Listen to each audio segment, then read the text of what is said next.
Hi, I am Dr. Jacob Lauritzen, and this is Read, Write, and Cite, the show where I teach you how to read, write, and cite for your college classes. On this channel, we talk about a lot of things that are hopefully helpful to you as a student, the kinds of things that help you with reading, writing, citing, of course, and other things that are important to students. So if that's something that's helpful to you, please consider subscribing and hit that notification bell so you can see more videos like this one.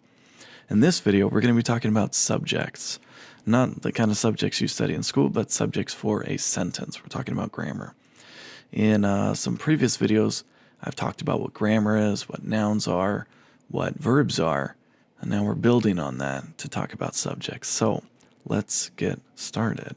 First thing we're going to do, we're going to look at the definition that we get when we search what is a subject on Google. So here we go. Subject is a person or thing that is being discussed, described, or dealt with. So this is I think a good definition to help us to get started with this concept for what a subject is in a sentence. Now there are three things that you absolutely need to have in every complete sentence in written English. And that's a subject, a verb, and you have to complete the thought that's initiated by that verb.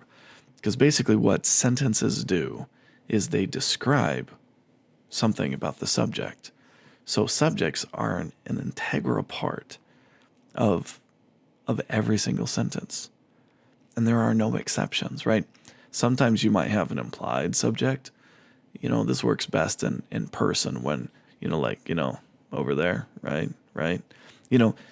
Something that involves you being present or in the room, something that can kind of be communicated through body language or tone or something like that. Yeah, maybe sometimes we can pull out one of those parts that are necessary. Oh no, I got a notification that the Cavaliers lost again. Sad day. All right.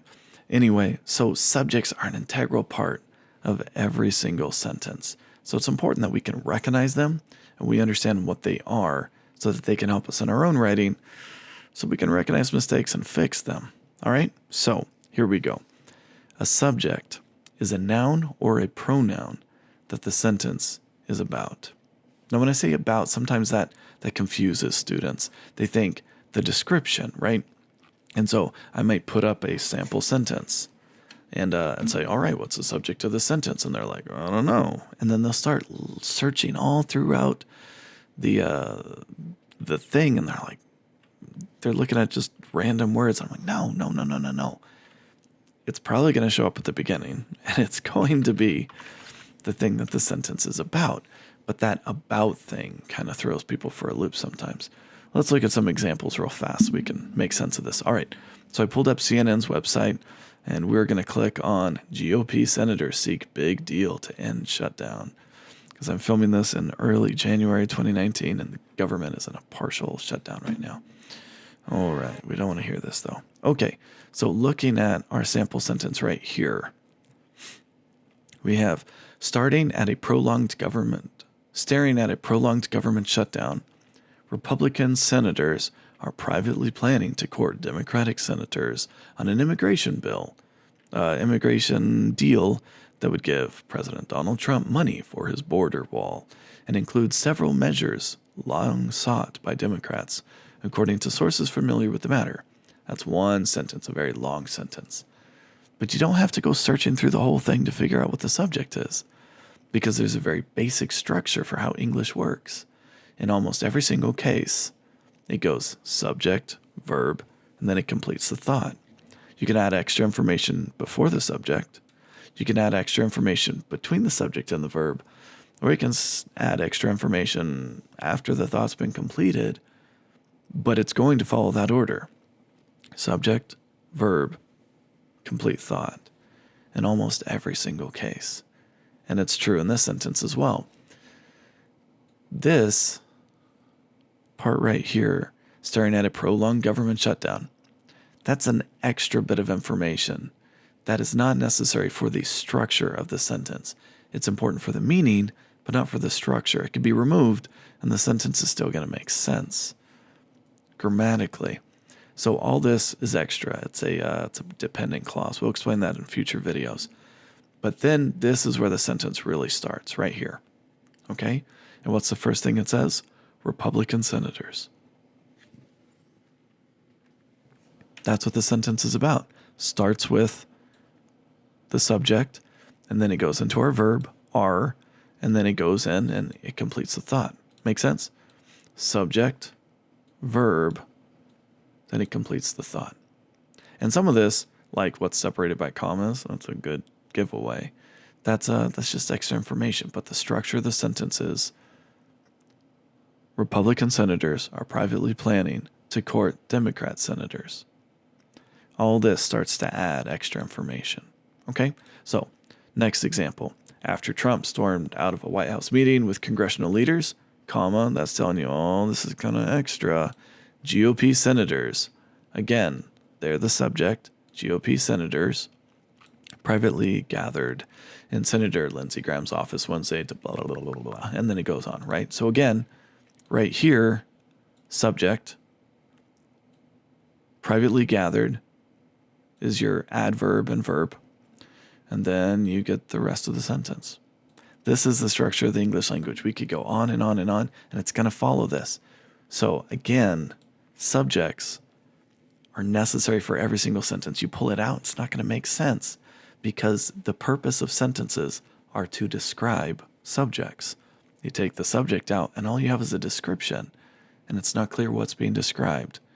And the sentence loses its purpose and its meaning because you've literally taken the purpose out of it. So, how can you recognize a sentence? Well, understand the structure. You look at a sentence, identify the thing at the beginning that's being described throughout. It's going to be a noun or a pronoun, and that's your subject. If you're missing it in your own writing, you probably have a mistake, or you might be looking at an extra bit of information that shows up before the subject. When we start messing around with order, we start removing things, or we get a little bit too clever, we try to make things too long, sentences fall apart. Sometimes the easiest fix is to figure out what you're trying to say, scrap what you've already written, and then just say it again. Sometimes trying to fix a bad sentence, we're trying to keep too much of it, and sometimes we have like weird order and stuff that doesn't really work. That's not what you need to do. We learn English by listening to it. And so more often than not, when we're talking, we're probably speaking in the same structure that I'm talking about. And so sometimes you just have to back up and realize, and that'll help you fix it. Also, what we talked about here. So I hope that this video was helpful for you.